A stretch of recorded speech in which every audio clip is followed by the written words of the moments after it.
അതിരപ്പള്ളിയിൽ വീണ്ടും കാട്ടാന ഇറങ്ങി. പിള്ളപ്പാറ പ്രദേശത്ത് ജനവാസ മേഖലയിൽ ഇറങ്ങിയ കാട്ടാന കൃഷിനാശം ഉണ്ടാക്കി. ദൗത്യസംഘം എത്തിയാണ് ആനയെ കാട്ടിലേക്ക് തുരത്തിയത്. അതിന്റെ ദൃശ്യങ്ങൾ ആദ്യം വരുന്നു. ഇരുട്ടത്ത് നിൽക്കാണ്, ഇത്തിരി വെളിച്ചക്കുറവുണ്ട്. ലൈറ്റ് അടിച്ച് കാണിക്കാം.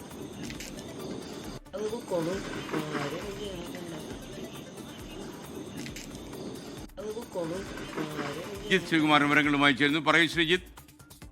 ഇന്നലെ രാത്രിയാണ് വീണ്ടും കാട്ടാന ജനവാസ മേഖലയിലേക്ക് എത്തിയത്. വൻ കൃഷിനാശമാണ് ഈ മേഖലയിൽ ഉണ്ടാക്കിയത്. എന്തായാലും നാട്ടുകാർ വിവരം അറിയിച്ചതിനെ തുടർന്ന് പ്രത്യേക ദൗത്യ സംഘം അവിടെ കാട്ടാനകളെ തുരത്താൻ പ്രത്യേക ദൗത്യം നടക്കുകയാണ്. ആ ദൗത്യ സംഘത്തിലെ പ്രധാനപ്പെട്ട ഉദ്യോഗസ്ഥരൊക്കെ എത്തിയാണ് ഈ ആനയെ ശ്രമകരമായി കാട്ടിലേക്ക് തന്നെ തുരത്തിയിരിക്കുന്നത്.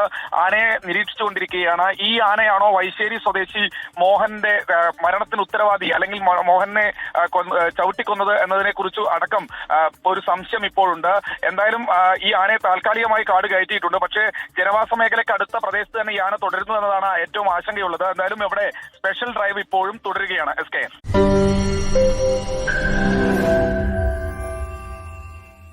ലോകത്തെവിടെയായാലും ഏത് സമയത്തും 24 വാർത്തകളും ഓഗ്മെന്റഡ് റിയാലിറ്റി പാക്കേജുകളും എക്സ്പ്ലെയിനറുകളും വിശദമായി കാണാൻ ഞങ്ങളുടെ യൂട്യൂബ് ചാനൽ നിങ്ങൾക്ക് സബ്സ്ക്രൈബ് ചെയ്യാം.